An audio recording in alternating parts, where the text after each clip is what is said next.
13 جون 2025 صبح کے 3 بجے ایران کی سرزمین ایک بار پھر لرز اٹھی۔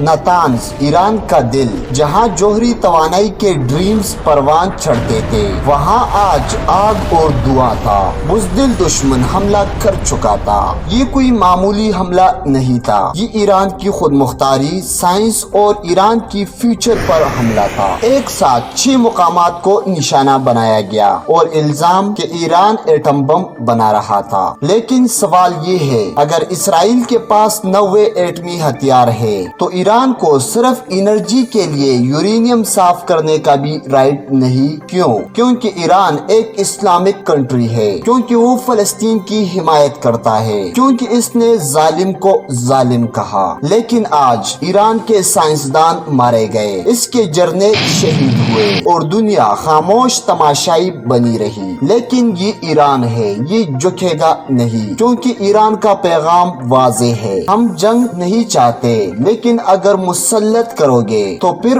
وہی ہوگا جو کربلا میں بھی سر کٹوا کر سر بلند رہے تھے۔ 13 جون کی صبح ایک زوردار دھماکے کی خبر آئی۔ پہلے لگا یہ صرف تہران میں کوئی حادثہ ہے، مگر کچھ ہی دیر میں پتا چلا کہ ایران پر ایک آرگنائز حملہ ہے۔ نتانز، جو ایران سے تقریباً 220 کلومیٹر دور ہے اور جہاں ایران کا سب سے بڑا جوہری پلانٹ ہے، وہاں پر حملہ کیا گیا۔ اسی دوران اصفہان اور کرمانشاہ، تبریز اور تہران کے مختلف فوجی اڈوں پر بھی بمباری ہوئی۔ یہ حملے اسرائیل کی طرف سے کیے گئے تھے۔ اسرائیل کے وزیر اعظم نتن یاہو نے دعویٰ کیا کہ ایران صرف 15 دن دور تھا جوہری بم بنانے سے، اس لیے یہ حملہ ضروری تھا۔ مگر سوال یہ ہے، کیا ایک خود مختار ملک کا سائنس اور دفاع میں ترقی کرنا جرم ہے؟ کیا صرف اسرائیل کو یہ حق ہے کہ اس کے پاس ایٹمی ہتھیار ہو؟ ایران NPT کا رکن ہے، جس کے تحت وہ جوہری توانائی کو پرامن مقاصد کے لیے استعمال کر سکتا ہے۔ 1979 کے انقلاب کے بعد شاہ کے بجائے اسلامی قیادت آئی، جس نے اسرائیل کو ایک ناجائز ریاست کہا اور فلسطین کی کھل کر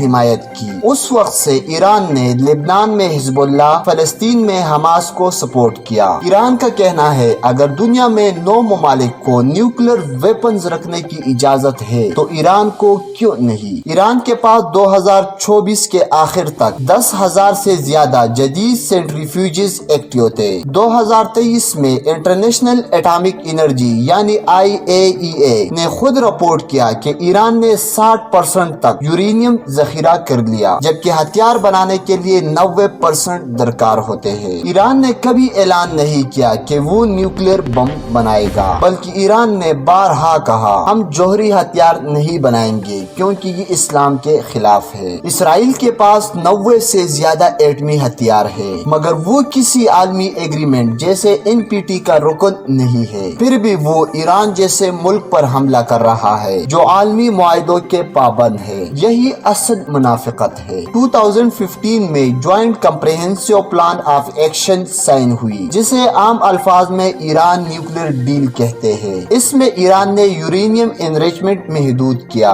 بہت سے سینٹریفیوجز بند کیے، پلاٹونیم پروڈکشن بند کی۔ اس کے بدلے میں اسے 100 بلین کے ایسٹس واپس ملے اور پابندیاں ہٹائی گئی۔ مگر 2018 میں ڈونلڈ ٹرمپ نے اچانک یہ معاہدہ ختم کر دیا بغیر کسی ٹھوس ثبوت کے۔ 2021 میں جو بائیڈن حکومت میں بات چیت دوبارہ شروع ہوئی، مگر اسرائیل کی مخالفت کی وجہ سے کچھ پیش رفت نہ ہو سکی۔ حملے سے صرف 2 دن پہلے 15 جون کو ایران اور امریکہ کے درمیان نیوکلیر ڈیل پر دوبارہ بات چیت ہونی تھی۔ اس سے پہلے ہی اسرائیل نے ایران پر ایئر سٹرائک کر دی۔ یہ حملہ صرف ایران کے خلاف نہیں تھا، بلکہ ڈپلومیسی کے خلاف تھا۔ اب ایران نے بھی جواب دیا ہے۔ اسرائیل کے کئی شہر میزائل اٹیک کے زد میں آ چکے ہیں۔ تل ابیب میں سائرن بج رہے ہیں، لوگ انڈر گراؤنڈ شیلٹر میں چھپے ہوئے ہیں۔ ایران نے واضح کر دیا ہے کہ اگر کوئی ملک اسرائیل کا ساتھ دے گا اسے بھی جواب ملے گا۔